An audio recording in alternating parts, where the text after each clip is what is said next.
Extra এবারে একটা দমক দিবি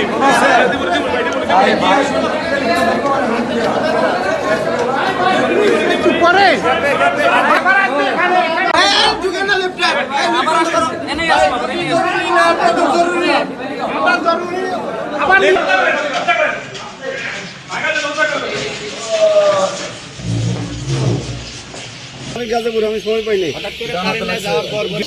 আমরা এখানে সাংবাদিক সাথে আমরা একত্রে দাঁড়িয়েছিলাম।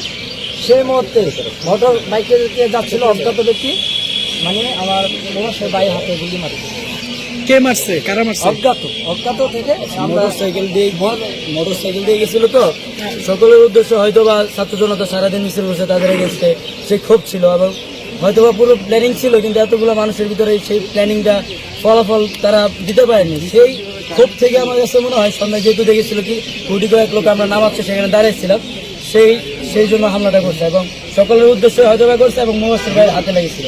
আমি অপোজিটে দাঁড়াইছিলাম, আল্লাহর মধ্যে যেতে গেছি, মোবাশ্বের ভাই হাতে লেগেছিল। যদি শরীর লাগতো তাহলে আরো ভয়াবহ অবস্থা হতে হতো। আল্লাহর মধ্যে হয়তো বাঁচাই দিচ্ছে আল্লাহ সুবহানাহু ওয়া তাআলা।